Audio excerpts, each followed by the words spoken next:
Bonjour.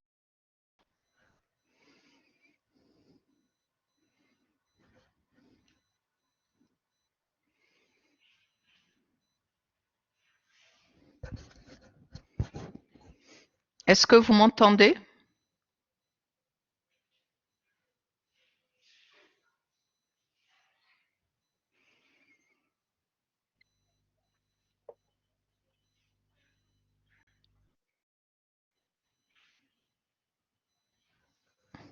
Ah, je répète, est-ce que vous m'entendez?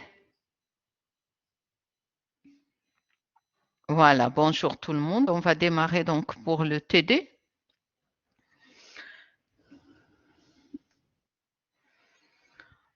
Voilà, donc le TD, la première question de l'exercice 1, on l'avait déjà faite en cours.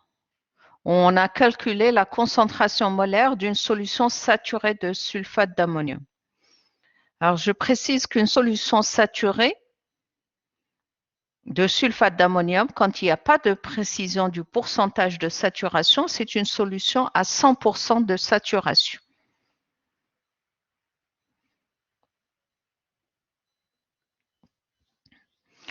Alors, à quoi sert cette précipitation au sulfate d'ammonium?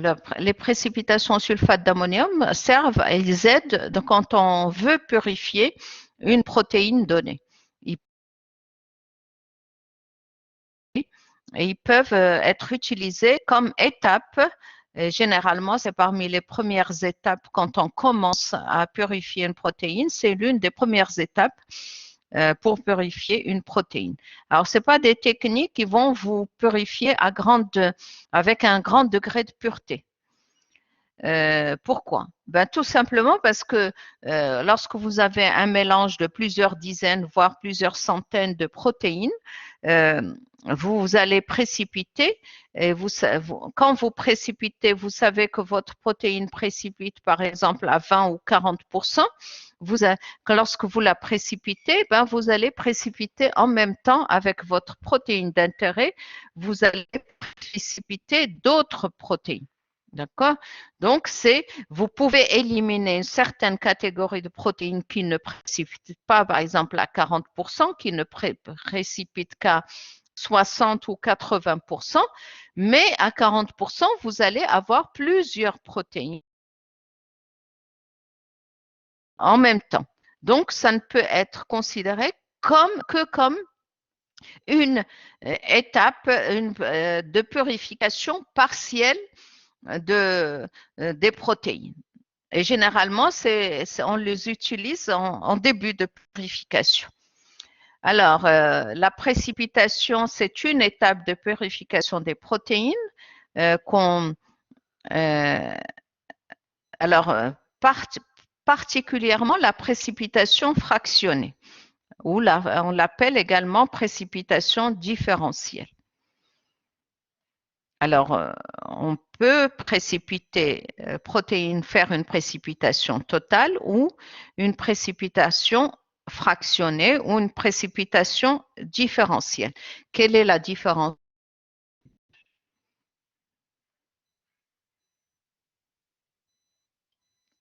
Ah, vous pouvez répondre, hein, utilisez le micro quand vous voulez répondre.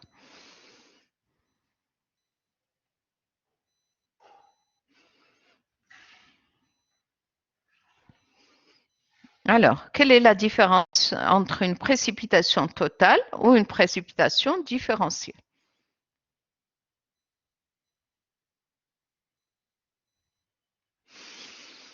Vous savez, qu'est-ce qu'une précipitation totale?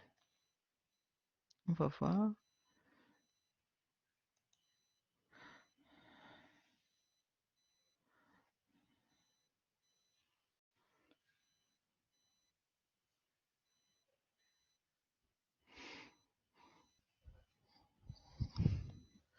Alors, vous ne savez pas ce que c'est qu'une précipitation totale des protéines?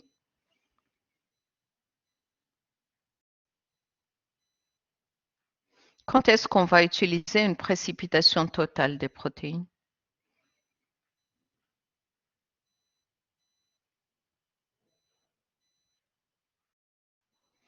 Alors, je répète, une précipitation totale des protéines, ça veut dire que vous précipitez en même temps la totalité des protéines.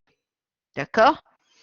La précipitation différentielle, c'est quand vous allez précipiter une catégorie de protéines et pas une autre. Pourquoi? Parce que nos protéines présentent des solubilités différentes dans certaines conditions de concentration sel et de pH. D'accord? Donc, on peut jouer sur ça pour pouvoir séparer des catégories de protéines. Précipiter certaines et pas d'autres. D'accord? Ça, c'est différentiel. Par contre, la précipitation totale, vous allez utiliser un traitement de manière à ce que ça vous précipite la totalité des protéines. Est-ce qu'on on utilise l'une ou l'autre? Quand est-ce qu'on utilise la précipitation totale? Quand est-ce? Et quand est-ce qu'on peut utiliser, qu'on va utiliser une précipitation différentielle?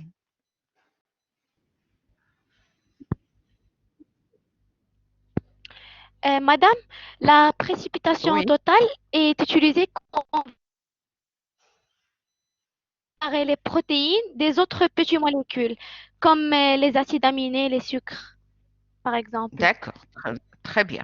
Donc, la précipitation totale, on élimine complètement les protéines et souvent dans ce cas-là, on ne s'intéresse pas aux protéines, on s'intéresse à autre chose.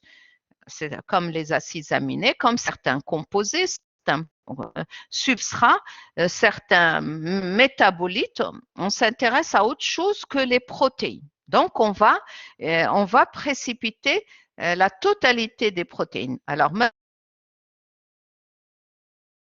type de traitement avec quoi on va précipiter nos protéines?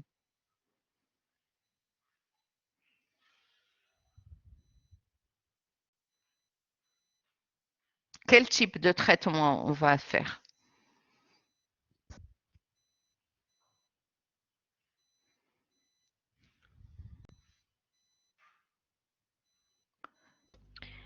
Madame, s'il vous plaît, est-ce que On a été coupé là.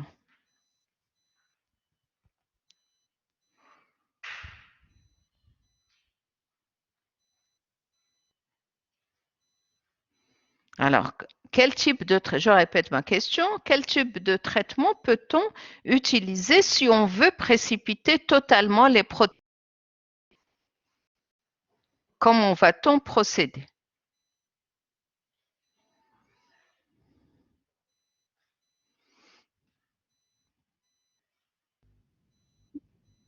Madame, on peut utiliser la précipitation à l'éthanol ou bien En utilisant des solvants, l'acétone, par exemple.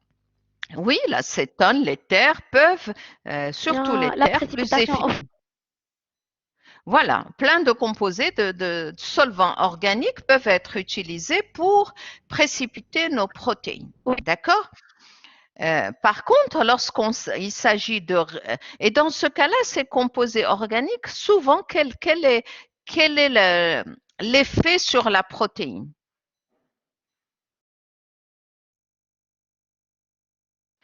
Quel effet peuvent-ils provoquer? Quel effet peuvent-ils avoir sur la protéine?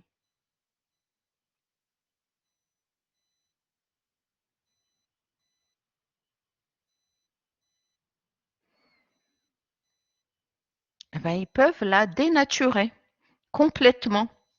D'accord? Donc, c'est une dénaturation qui peut être irréversible.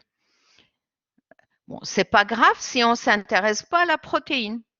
Il suffit que de la précipiter, par exemple, par un solvant organique tel que l'éther, et puis après, on récupère le surnageant, et c'est le surnageant qui nous intéresse, qui ne contient pas les protéines.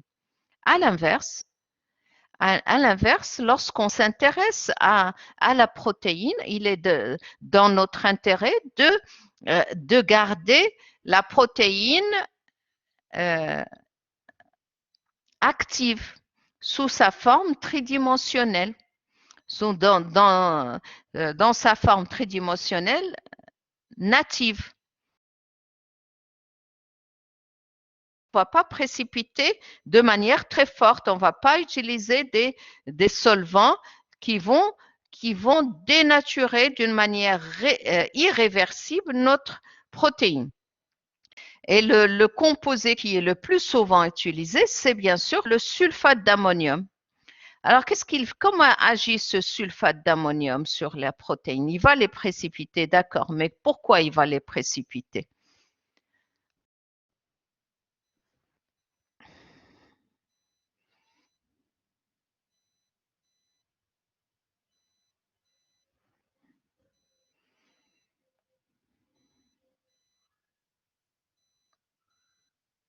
Comment se fait-il que le sulfate d'ammonium va précipiter les protéines?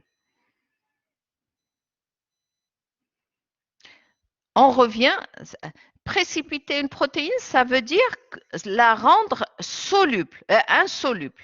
C'est-à-dire, ça veut dire qu'elle était soluble dans la solution aqueuse. On est bien d'accord.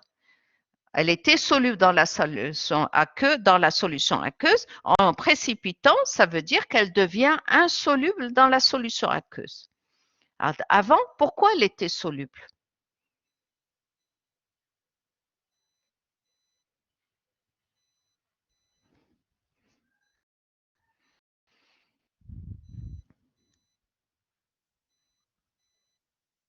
Pourquoi notre protéine était soluble dans la solution aqueuse? Oui? Parce qu'il était Madame, ionisé. peut-être Oui, vas-y, à d'abord. cause de sa structure. À cause de sa structure? Oui, une autre réponse? Oui, madame, aussi l'hydratation. L'hydratation, il sert à solubiliser les protéines. Lorsque la molécule est hydratée, elle va être soluble. Tout simplement, c'est l'intérêt avec les molécules d'eau. Lorsque la molécule interagit, ça veut dire qu'elle est hydratée, ça va aider sa solubilisation. Alors, quand vous rajoutez les sels, qu'est-ce qui se passe? Un sel comme le sulfate d'ammonium, vous le rajoutez à une certaine concentration qui est nécessaire quand même. Qu'est-ce qui se passe? Pourquoi la protéine devient insoluble? Elle précipite, donc elle devient insoluble. Pourquoi, à votre avis? Madame, le sel va déshydrater la protéine? Oui, c'est-à-dire qu'il y aura, les molécules de sel, c'est NH4 de plus et SO4 moins. C'est ça. Ils vont rentrer, ils vont interagir avec les molécules d'eau, tout simplement. Et ça va empêcher l'hydratation de la molécule d'eau. Il y aura une compétition.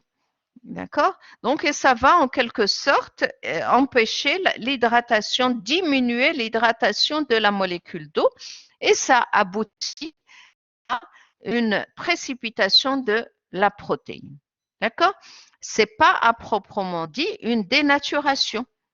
C'est simplement les molécules de sel qui se trouvent à une grande concentration vont empêcher la molécule d'être hydratée. Donc, ça va la précipiter. D'accord? Vous comprenez maintenant?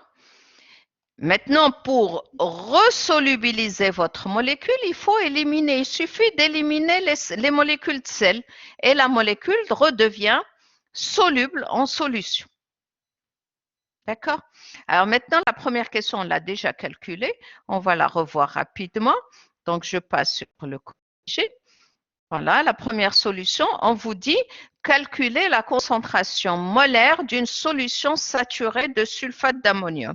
Alors, une solution saturée, quand on ne précise pas le pourcentage de saturation, c'est une solution à 100% de saturation. D'accord? Quand on ne précise pas, c'est une complètement saturée. Ça veut dire qu'elle est à 100% de saturation. Lorsqu'elle n'est pas à 100% de saturation, là, on va préciser le taux de saturation, soit à 40%, soit à 60%.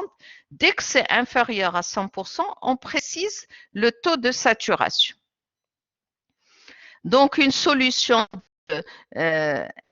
on vous demande de calculer une solution saturée de sulfate d'ammonium.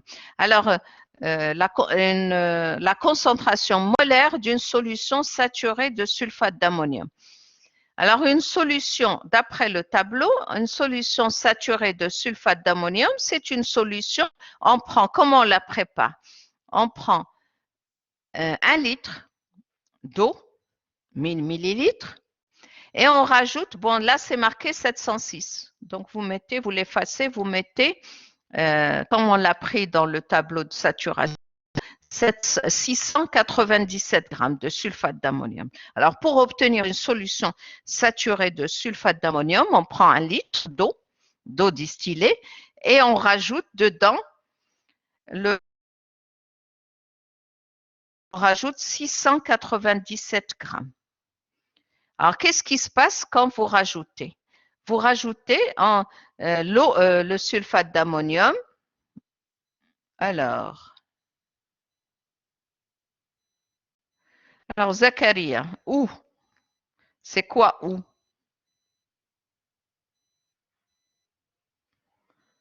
Monsieur Zakaria. C'est quoi la question que vous posez?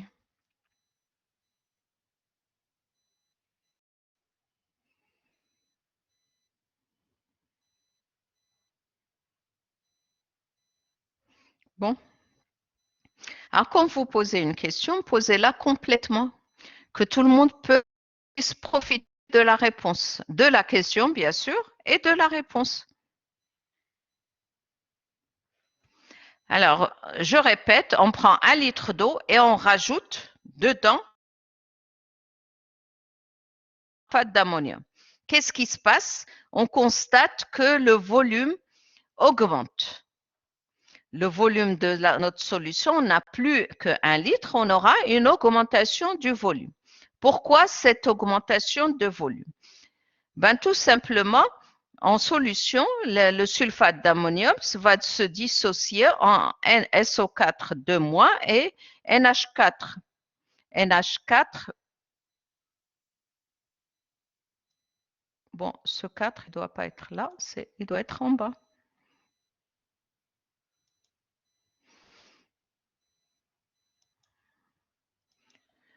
Voilà, c'est mieux. NH4 plus, d'accord?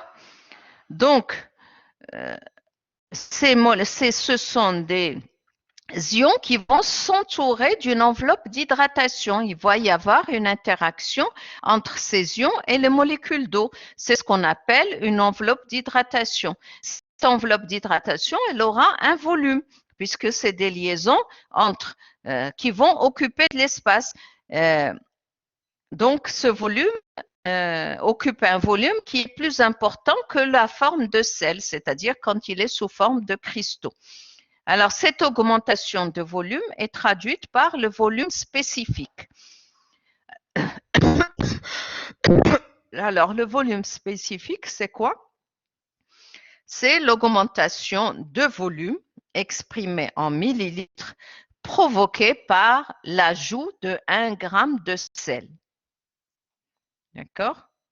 Donc, pour calculer la concentration molaire, il faut connaître le volume total. On sait qu'on a une solution saturée, il faut prendre 1 litre et rajouter 697 grammes de sulfate d'ammonium. Alors maintenant, calculer la concentration molaire. La concentration molaire, il faut connaître le volume. D'abord, on calcule l'augmentation du volume, petit x. On a 1 litre et on calcule cette augmentation. C'est le poids total qu'on a rajouté, 697 grammes, que multiplie le volume spécifique, qui est égal à 0,565 millilitres par gramme. C'est-à-dire que 1 gramme de sulfate d'ammonium, lorsqu'il est dissous, va augmenter le volume de 0,565 millilitres. ça nous donne 1000 plus 397. Donc, le nouveau volume obtenu est égal à 1399 millilitres. D'accord?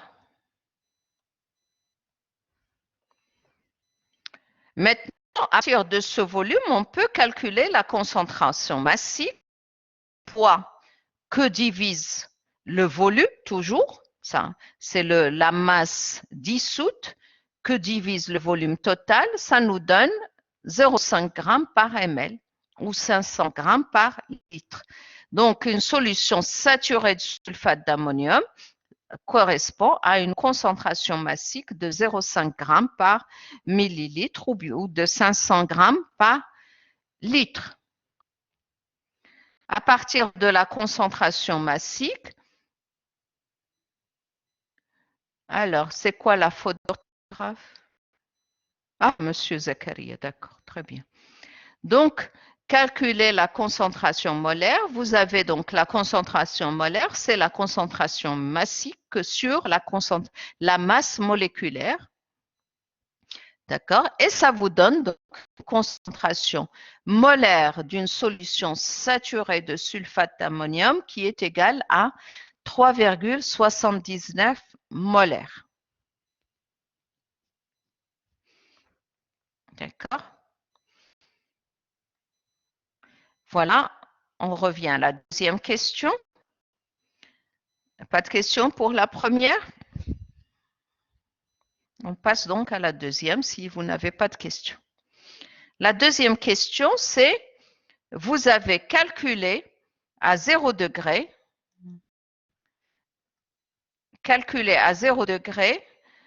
la quantité de sulfate d'ammonium ajoutée à 500 millilitres d'une solution à 40% de saturation, l'amener à 60% de saturation. Comment va-t-on procéder? Allez-y.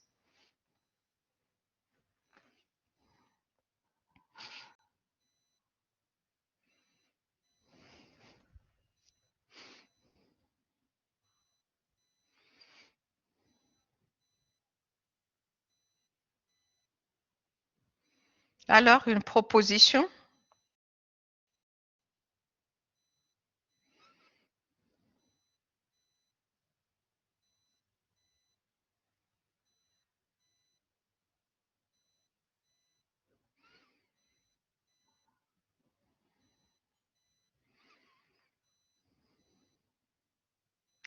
Est-ce que vous avez une proposition?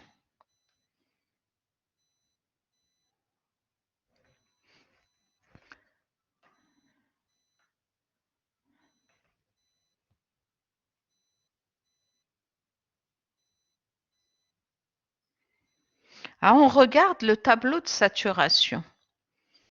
On regarde. Moi, j'ai une solution à 40%, pourcentage initial en sulfate d'ammonium. En pourcentage de saturation de 40%. Pourcentage de saturation. D'accord? De 40%. Et je veux arriver à combien? À 60%. C'est-à-dire, je dois rajouter 120 grammes de sulfate d'ammonium pour 1 litre. Ça veut dire que pour 500, moi je n'ai pas 1 litre, j'ai 500 millilitres. Comment je dois rajouter donc 60 grammes de sulfate d'ammonium à 500 à un volume d'une solution de 40% pour la ramener à un pourcentage de saturation de 60%. D'accord. Maintenant, vous n'avez pas le tableau. Et on vous demande de trouver cette valeur-là. Comment va-t-on procéder?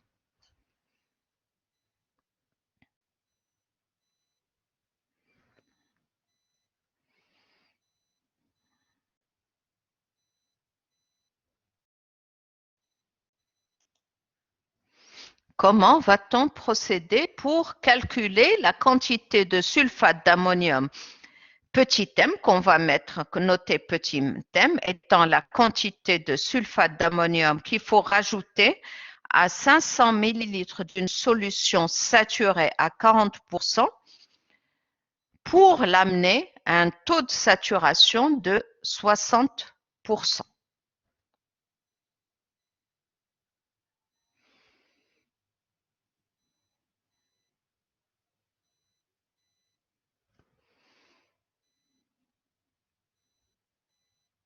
Alors, pas de réponse? Ben, on va procéder de la manière suivante. Donc, on cherche une masse, petit m, de sulfate d'ammonium ajouté à 500 ml d'une solution à 40% de saturation, pour obtenir une solution à 60% de saturation. Donc, vous prenez 500 ml d'une solution saturée à 40% et vous lui rajoutez petit m grammes de sulfate d'ammonium. D'accord? Qu'est-ce qui va se passer? Comme tout à l'heure, il y aura une augmentation de volume qu'on note petit x.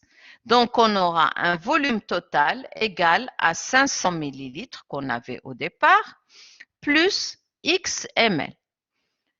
Donc, on aura 500 plus x ml d'une solution de sulfate d'ammonium saturée à 60%. D'accord?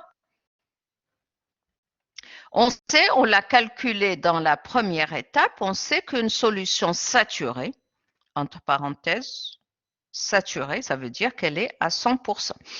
La concentration massique d'une solution à 100% de sulfate d'ammonium à 100% est égale, on l'a calculé tout à l'heure, est égale à 0,5 g par ml ou 500 mg par ml.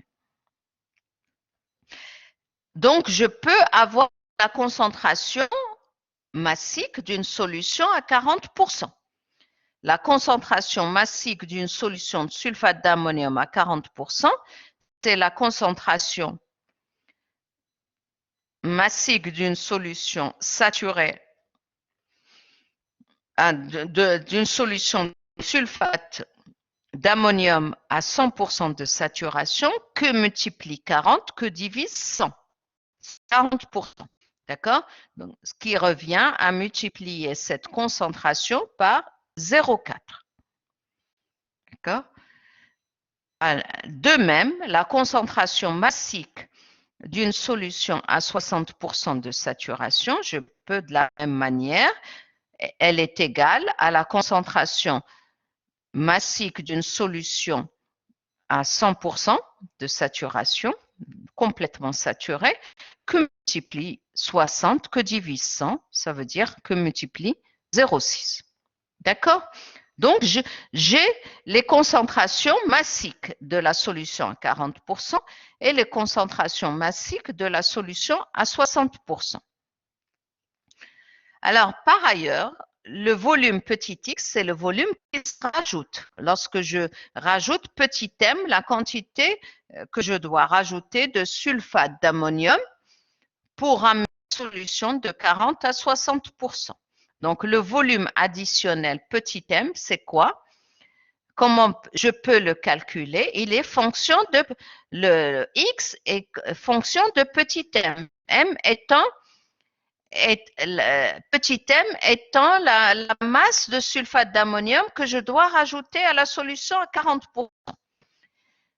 Donc, ce volume x, petit x, il est fonction de la masse de sulfate d'ammonium que je rajoute, que multiplie le volume spécifique. Le volume spécifique, on l'a vu dans la première question, c'est égal à 0,565 ml par gramme. C'est-à-dire qu'à chaque fois que je rajoute 1 gramme de sulfate d'ammonium dans une solution, j'aurai une augmentation de volume de 0,565 millilitres. D'accord? Donc, X, je peux le connaître si je connais M. Maintenant, il va me servir dans la relation suivante. On peut donc écrire la quantité de sulfate d'ammonium contenue dans la solution à 40%. Je peux la voir facilement. Elle est égale à quoi? Elle est égale à la concentration massique de la solution à 40%, c'est-à-dire on l'a trouvée ici. Elle est là, 0,4 fois 5. C'est la concentration massique de ma solution à 40%. Que multiplie le volume de ma solution à 40%? Donc, j'ai la quantité, ce premier facteur entre parenthèses, représente la quantité de sulfate d'ammonium que j'ai dans ma solution à 40%.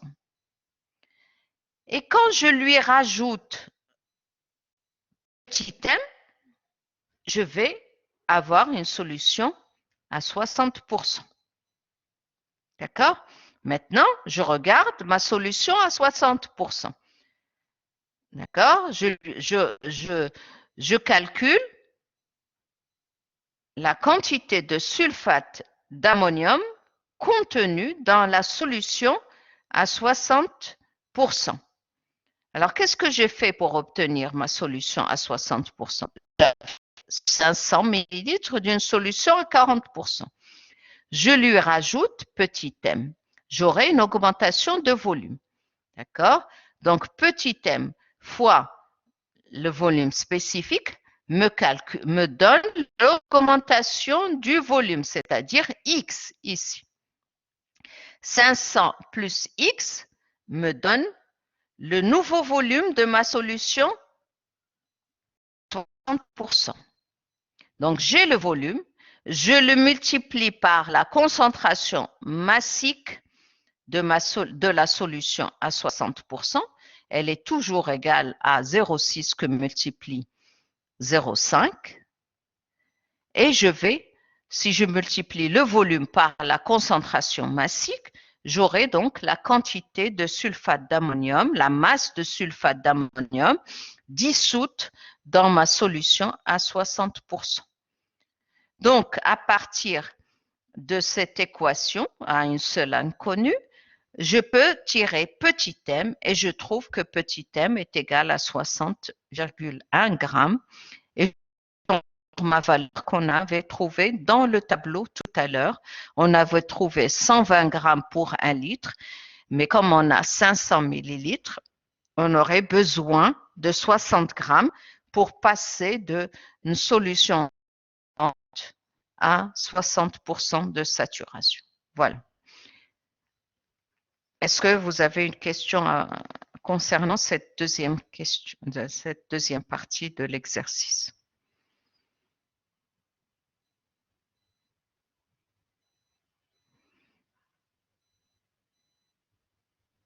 Oui ou non?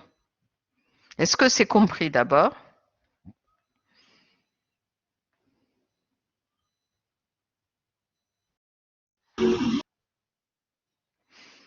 D'accord. Donc, on passe au deuxième exercice.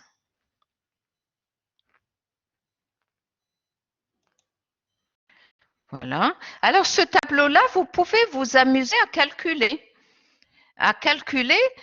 Pour 1 litre, pour 250 millilitres, n'importe quelle valeur pour passer d'un taux de 0% à 5, c'est facile. De 0 à 5 ou de 0 à 25, il n'y a pas. Hein. De 0 à 20, vous pouvez également chercher à 5. Vous passez de 0 à 5 et ainsi de suite. Vous pouvez les retrouver, vos valeurs. Ou de 5 à 23 ou à 22 et ainsi de suite. Vous pouvez également chercher les valeurs qui sont inscrites. Essayez de les retrouver qu'on a fait tout à l'heure. Alors, le deuxième exercice, donc c'est un exercice, je crois qu'il a été posé à un contrôle. Alors, vous avez, premièrement, donné le principe de la précipitation différentielle des protéines par les selles. Allez-y, je vous donne 2 minutes, essayez de l'écrire sur un papier, puis après, vous me donnez la réponse.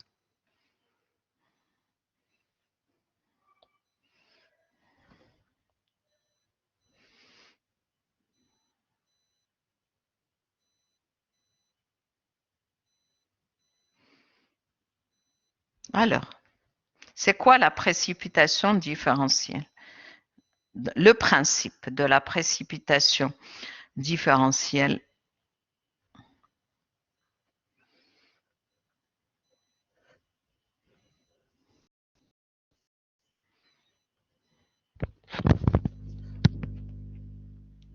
Oui, mademoiselle ou monsieur, allez-y.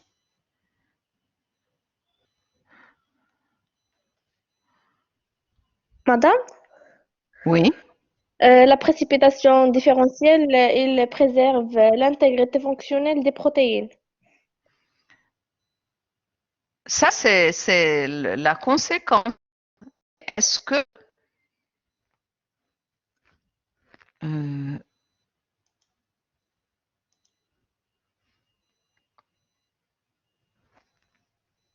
Madame, oui, la précipitation différentielle ou la précipitation fractionnée constate les protéines.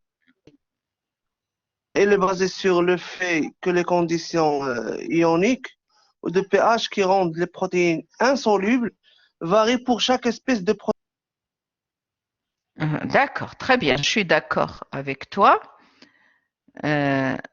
Est-ce qu'il y a le post qui me dit qu'il ne faut pas le deuxième exercice? Est-ce que c'est le cas pour tout le monde? Est-ce que Non, vous madame. pouvez voir? Vous ne voyez pas le deuxième exercice?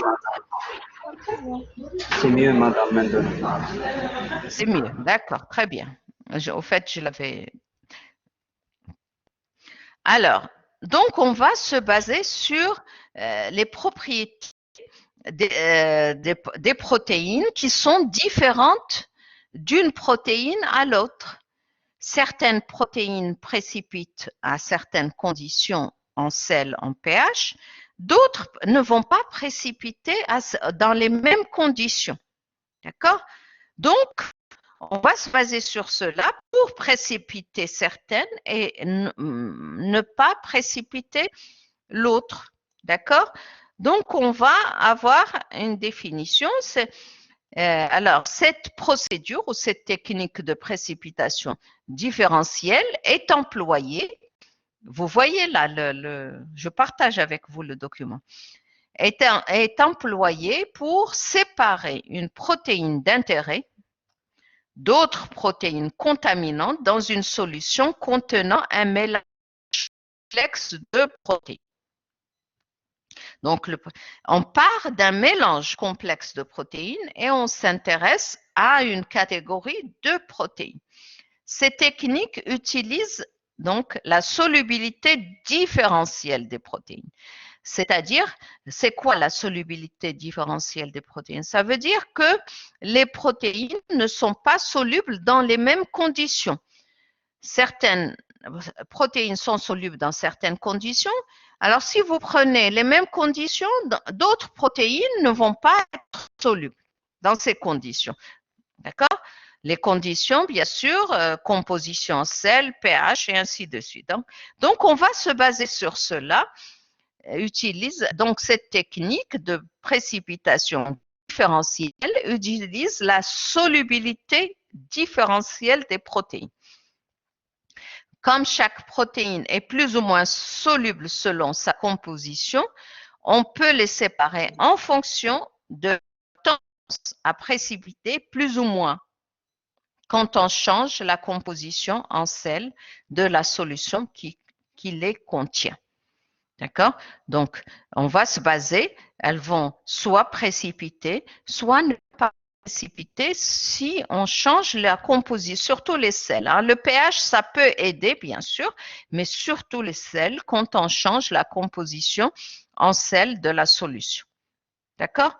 Donc, on va se baser sur cette différence de solubilité des protéines.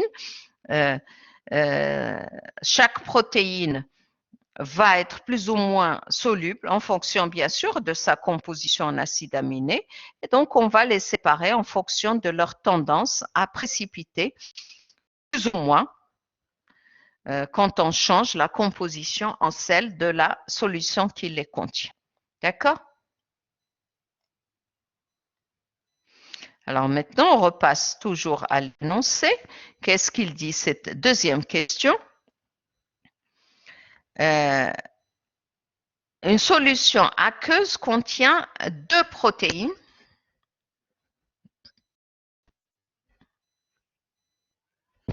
A et B. La protéine A précipite un pourcentage de saturation sulfate d'ammonium de 23%, alors que la protéine B précipite un pourcentage de 83%. Alors, dans le but de séparer les 2 protéines, on utilise la technique de précipitation par le sulfate d'ammonium. Décrire le procédé général pour la séparation et la récupération des 2 protéines. Allez, je vous donne 2 minutes.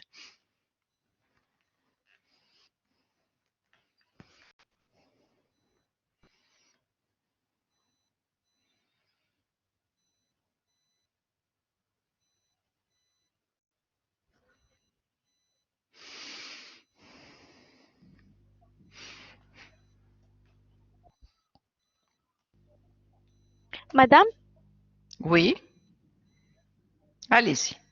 madame, Oui, j'attends. Vous voulez répondre? Je vous donne la parole. madame,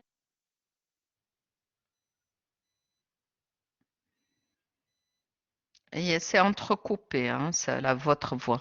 Là, j'entends plus rien.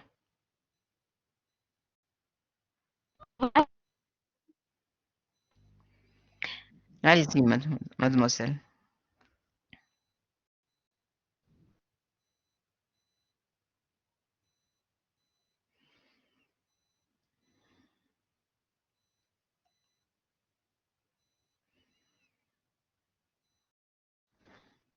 Alors, d'autres réponses, puisque moi, j'entends plus rien là.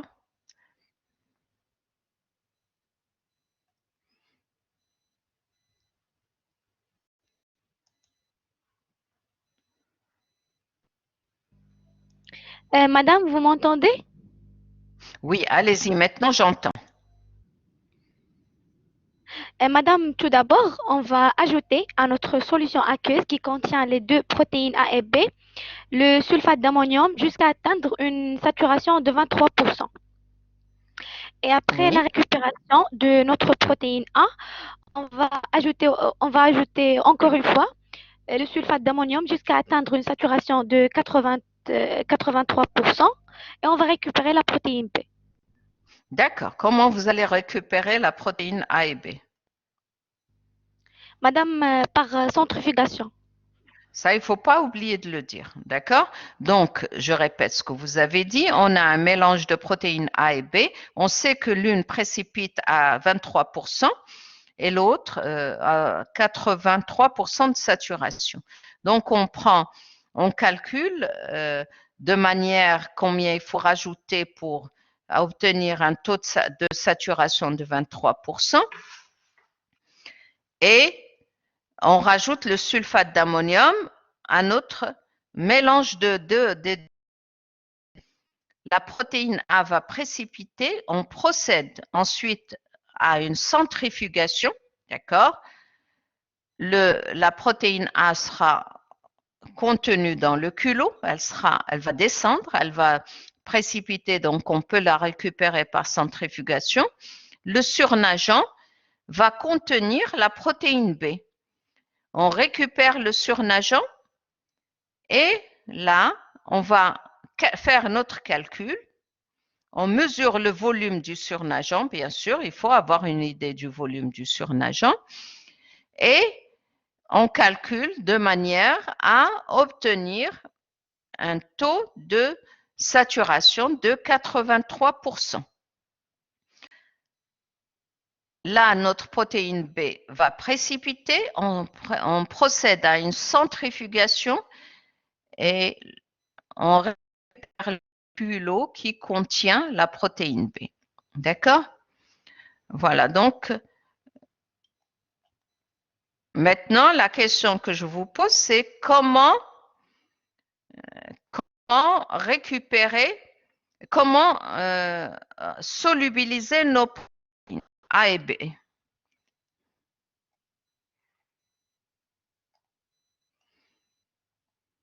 Vous les avez récupérées sous forme de culots. Vous voulez les rendre solubles. Comment vous allez procéder? Madame, on peut les hydrater? Les hydrater, comment vous allez hydrater votre protéine A et B?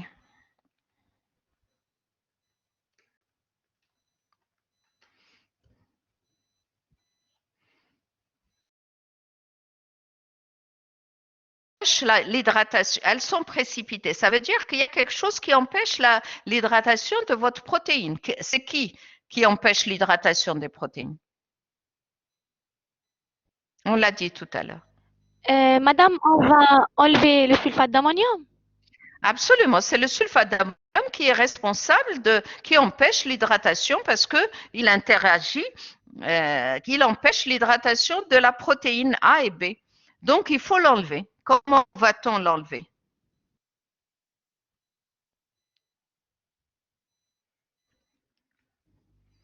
Madame, par dialyse. Absolument, par dialyse, parce que En utilisant la vous allez technique de remettre. dialyse. Oui, absolument. Donc, vous allez remettre en suspension la protéine. Ensuite, vous allez procéder à une dialyse. Remettre en suspension, elle sera toujours sous forme d'agrégat. Vous faites la technique de dialyse, c'est-à-dire vous mettez votre protéine dans le boudin dialyse sous elle est pas encore soluble parce qu'il y a beaucoup de sulfate d'ammonium et vous la plongez dans un grand volume de tampon de dialyse. Vous plongez votre boudin de dialyse, pas la protéine bien sûr. La protéine, vous la mettez dans le boudin de dialyse et vous plongez votre boudin de dialyse dans le bécher qui contient le tampon de dialyse. Qu'est-ce qui va se passer? Le boudin de dialyse est perméable aux petites molécules donc perméable au sulfate d'ammonium. Le sulfate d'ammonium va se diluer dans le tampon de dialyse et la protéine ne va pas sortir, elle va rester dans le boudin. Donc, elle va se retrouver avec pratiquement plus de sulfate d'ammonium puisque le sulfate d'ammonium, c'est dans tout le tampon de dialyse. Et votre protéine va récupérer donc sa solubilité. C'est compris là? Voilà, donc là, vous avez ce que vous avez dit. En ajoutant à la solution aqueuse contenant les protéines A et B tout à l'heure, du sulfate d'ammonium jusqu'à d'un pourcentage de saturation 23%, la protéine A précipite et on peut la récupérer en procédant à une centrifugation. Le surnageant est récupéré et additionné de sulfate d'ammonium jusqu'à l'obtention d'un taux de saturation de 83%. La protéine B précipite et peut être récupérée donc par centrifugation. D'accord? Voilà pour cette question. On a rajouté comment resolubiliser comment resolubiliser votre molécule. On a dit on peut utiliser la technique de dialyse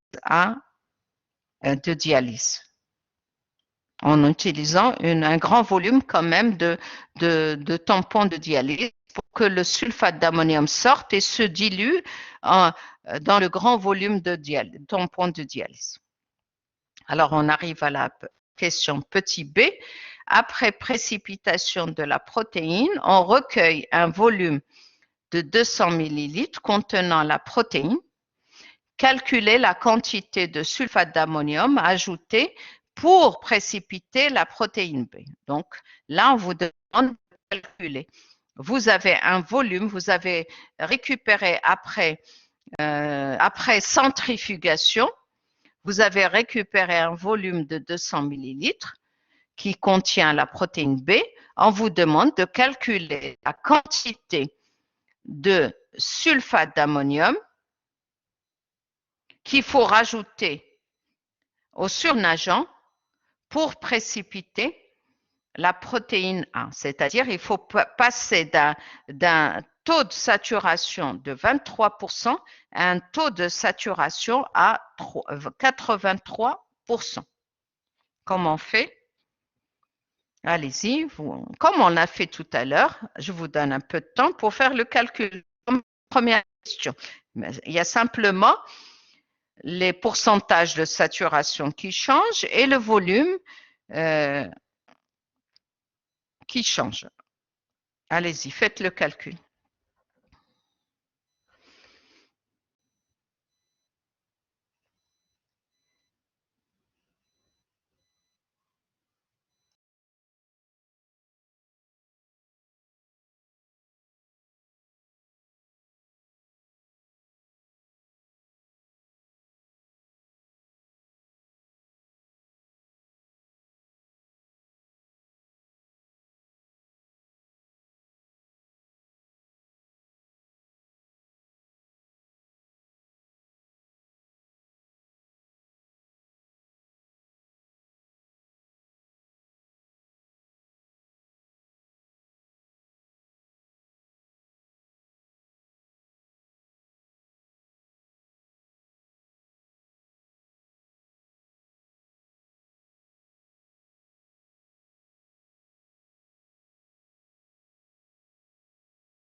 qu'il faut rajouter, d'accord? J'ai oublié de désactiver, j'ai déjà expliqué, mais j'ai oublié de désactiver le micro. Le micro. Alors, je répète, tout à l'heure, il y avait une question de Fatem Zahra Al-Amiri. Madame, pouvez-vous répéter la dernière relation? C'est la même chose qu'ici. Donc, je vais réexpliquer ici. D'accord? La relation de tout à l'heure. Vous avez la solution à 23%, 200 millilitres d'une solution à 23% de ce taux de saturation. Je veux savoir la quantité de sulfate d'ammonium contenue dans cette solution. Comment je fais? Je prends la concentration massique de ma solution à 23%, d'accord?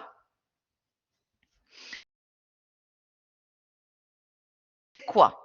C'est la concentration massique d'une solution saturée, complètement saturée, c'est-à-dire à 100%, c'est 0,5 g par ml, et je la multiplie par le pourcentage de saturation, c'est-à-dire je multiplie par 23 et je divise par 100. Et ça me donne, c'est 0,23 que multiplie 0,5, c'est la concentration massique de ma solution à 23%.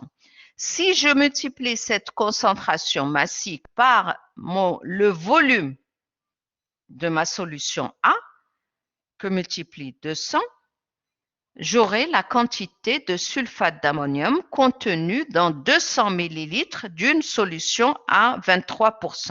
Donc 200 fois 0,23 fois 0,5. J'ai la quantité de sulfate contenue dans 200 millilitres d'une solution à 23%. Et je vais lui rajouter, pour obtenir, petit m, une certaine quantité de sulfate d'ammonium pour obtenir une solution à 83%. Par ailleurs, ma solution à 83%, c'est quoi? C'est le volume que multiplie la concentration massique de ma solution à 80%. D'accord? La concentration massique, c'est 0,83 fois 0,5. Je multiplie par le volume et j'ai la quantité qui est contenue dans ma solution à 83%. Le volume, il a augmenté. Je pars d'une solution d'un volume de 200 millilitres et je lui rajoute une certaine quantité de sulfate d'ammonium que j'ai noté petit m. Ce petit m fois le volume spécifique 0,565, ça me donne l'augmentation du volume. Donc 200 plus cette augmentation du volume, le tout multiplié par la concentration massique, ça me donne la quantité contenue dans ma solution, la quantité de sulfate d'ammonium contenue dans ma solution à 83%. D'accord? Et j'obtiens, on tire à partir de cette équation, on tire le petit m qui est égal à 78,32. Alors refaites le calcul parce que Abdelbasset a trouvé 77. Alors plusieurs, essayez de résoudre cette équation. Allez, rapide, pour voir exactement la valeur qu'on obtient.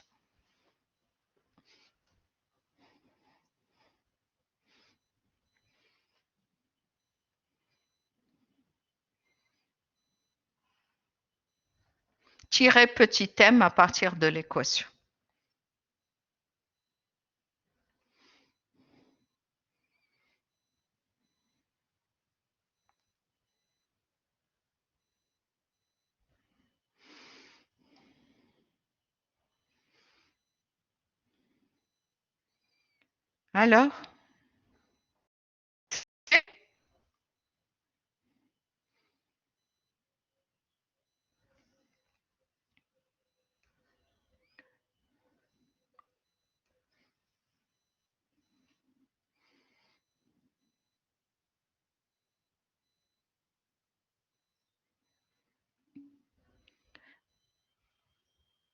Alors, il y a Fedoua qui ne voit rien. Est-ce que les autres voient quelque chose?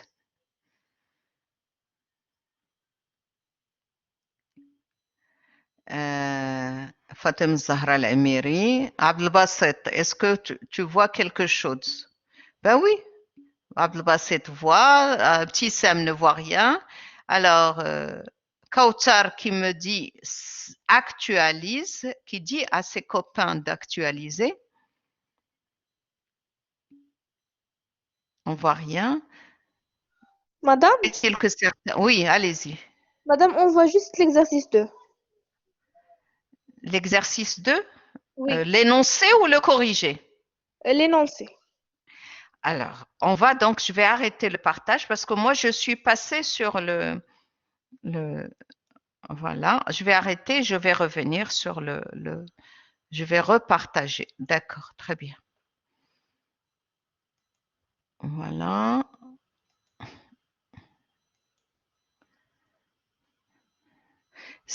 Quand on switch, que ça reste figé sur le premier tableau, sur le... Et là, maintenant, ça vient ou pas? Oui, c'est bon maintenant. D'accord, d'accord, très bien. Il faut le dire, hein, quand vous voyez que j'explique et que ça correspond pas à ce qui est marqué, parce que là, j'ai deux documents qui sont différents, je switch entre les deux documents. D'accord? Alors, je répète, comme j'ai dit, c'est la 3e fois que je répète. Alors, vous avez, on va chercher la quantité de petit m qu'il faut rajouter à une solution à 23% pour obtenir une solution à 83% de saturation. Alors, je calcule d'abord la quantité que j'ai dans ma solution, dans 200 millilitres d'une solution à 23%. Cette quantité, c'est égal à la concentration. La concentration, c'est 23% que multiplie 0,5, c'est-à-dire 0,5 que multiplie 23 que divise 100. D'accord? Et quand on multiplie la concentration par le volume, on a la quantité de sulfate d'ammonium dissoute dans 200 millilitres. Voilà la quantité, ça c'est le premier, entre parenthèses, vous avez la quantité de sulfate d'ammonium contenue dans 200 millilitres. Vous rajoutez petit m, une quantité de sulfate d'ammonium, petit m, pour obtenir une solution à 83%. D'accord? Donc, quand vous rajoutez petit m, j'ai la quantité qui se trouve dissoute dans une solution à 83%. Alors, je vais calculer cette quantité dans ma solution à 83%. C'est toujours la concentration massique, c'est 0,5 grammes par litre, c'est la concentration à 100%, que multiplie 80, que divise 100, pour avoir la concentration massique d'une solution à 83%. Si je multiplie par le volume de ma solution,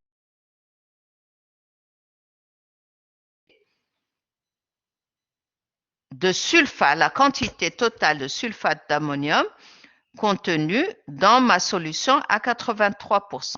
Alors, ce volume, je ne le connais pas, il n'est pas donné, mais je peux le calculer. Comment?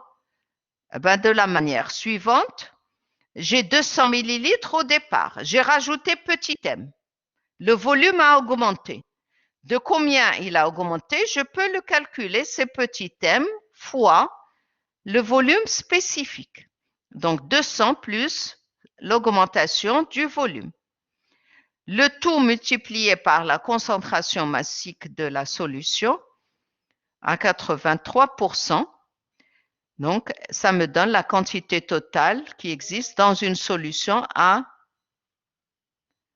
83%. Et je tire petit m. Allez-y, Sheima. Sheima qui demande la parole.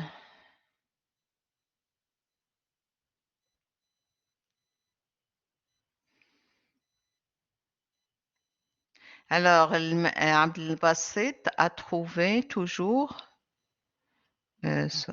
Kautsar Samah 78,35. Bon, vous refaites chez vous hein, et vous verrez ce que vous allez trouver. Moi, je trouve 78,32. D'accord? On verra. Refaites le calcul. Voilà. On a de tout. En tout cas, ça se rapproche. Ça se rapproche. Très bien.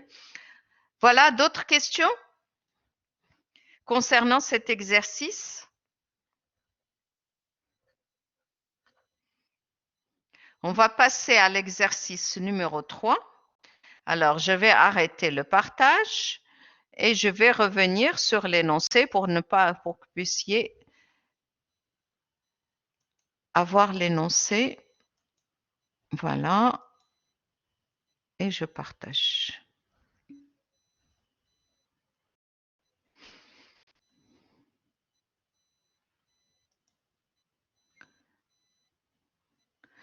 Alors, comment, Bouchrifi, Lemia, comment on trouve 0,5 g par millilitre? C'est ça?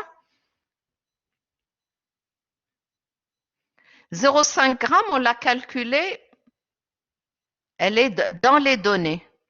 Regardez, ici, les données. On donne le volume spécifique du sulfate d'ammonium égal à 0,65 ml par gramme et la concentration d'une solution saturée de sulfate d'ammonium égale à 500 g par litre, c'est-à-dire 0,5 g par millilitre. Voilà, la réponse est là.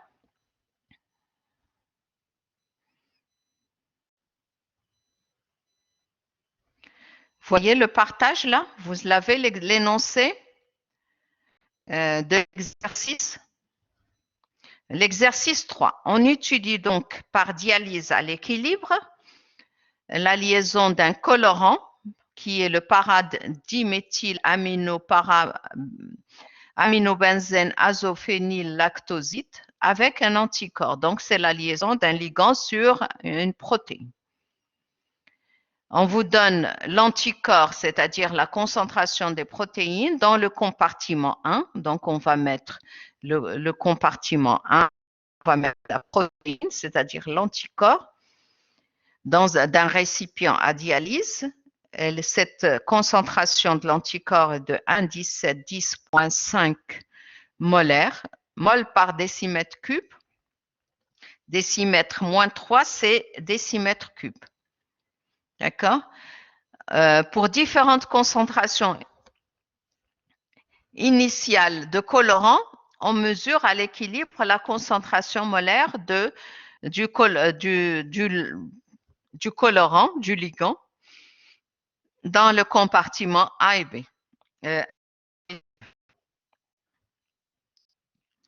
Et on a les résultats qui sont regroupés dans le compartiment 1 et 2. On mesure la quantité de ligand dans le compartiment, la concentration, et non pas la quantité. La concentration du ligand dans le compartiment 1 et la concentration du ligand dans le compartiment 2. À partir de ces données, est-ce qu'on peut dire qu'il y a fixation du ligand sur l'anticorps?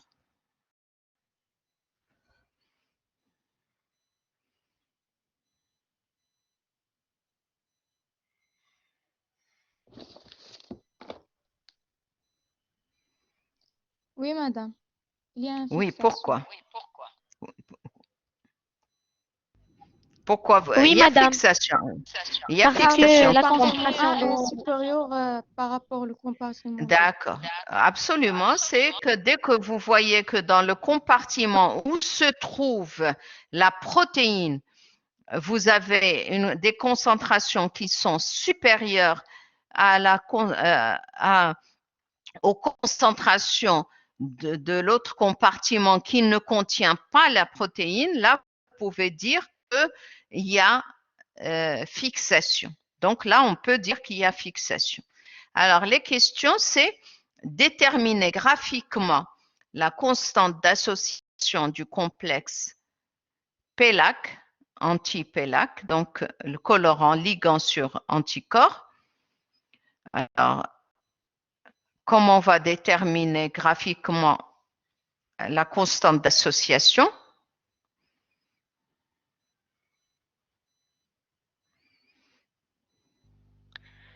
Madame, par la représentation de SketchUp. Oui, on va faire donc la représentation de SketchUp. Qu'est-ce qu'elle dit, cette représentation de SketchUp? Qu'est-ce qu'elle met en œuvre? Qu'est-ce qu'il faut pour la faire? Madame, il nous faut RL sur L par rapport à RL. D'accord. Donc, comment on va trouver RL et L et RL sur L?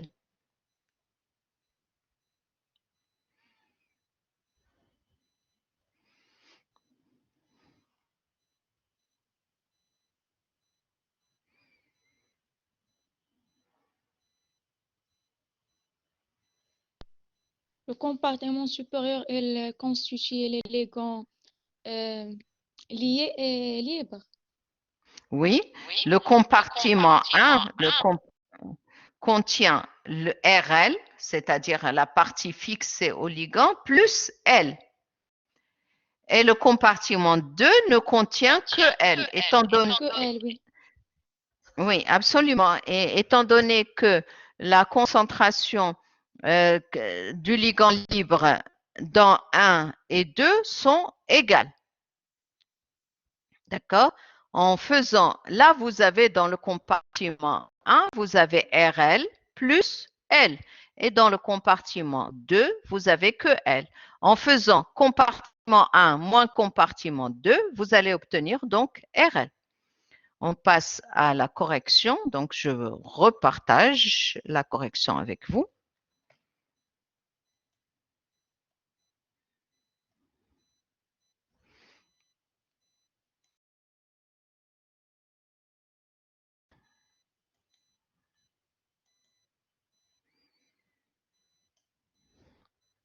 Voilà, vous l'avez, le tableau. Qu'est-ce que vous allez faire? Donc, j'ai rajouté 2 colonnes.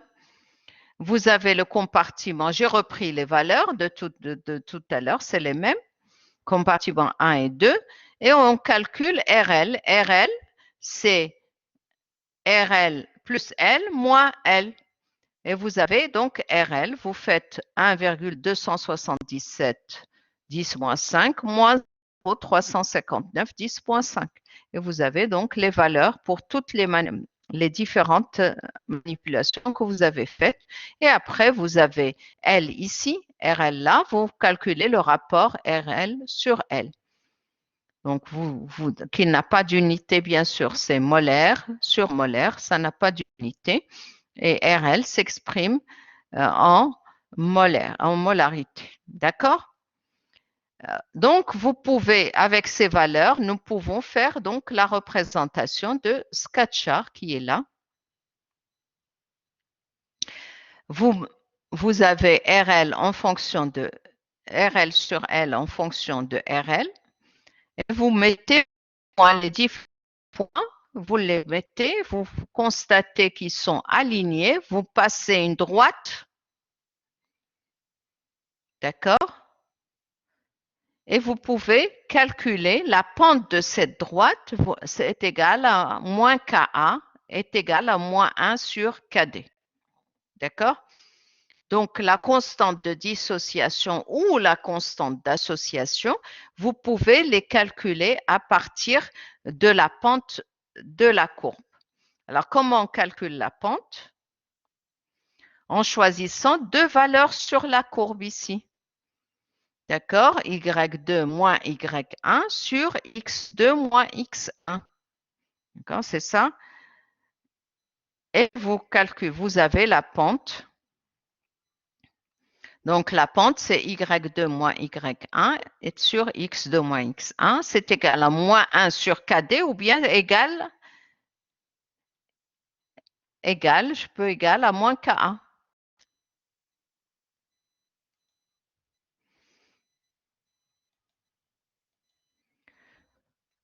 C'est égal à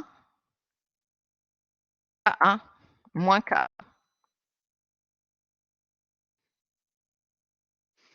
D'accord?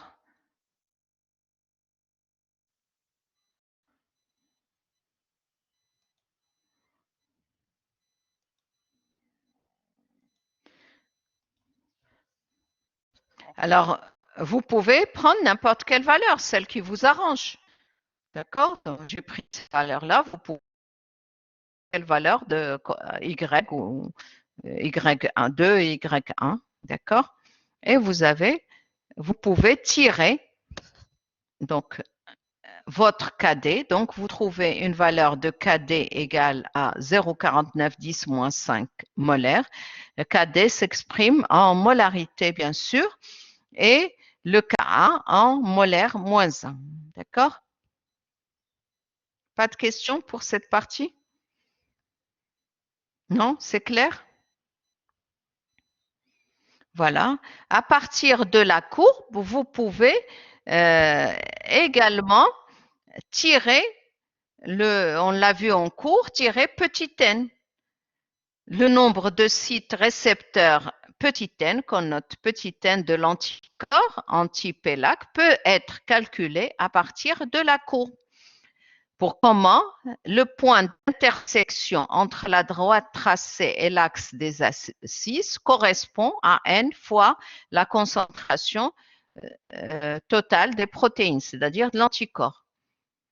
Avec P indice T correspond à la concentration de l'anticorps. C'est une donnée, c'est égal à 1,1710 moins 5 molaires.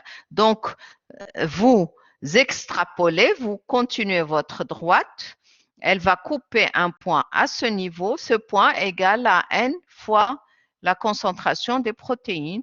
Vous tirez la valeur de ce point, là, moi j'ai trouvé qu'elle est égale à 2,1210 moins 5 molaires. Donc n fois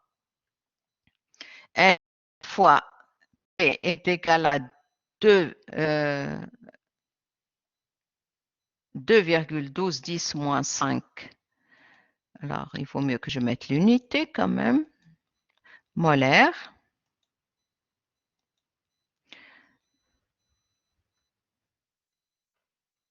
Voilà. Donc, et vous tirez petit n, c'est approximativement proche de 2. Donc, il existe 2 sites récepteurs pour ce ligand-là sur votre anticorps.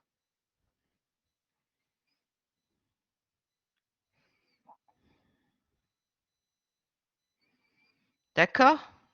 Est-ce qu'il y a des questions sur l'ensemble ou sur cet exercice?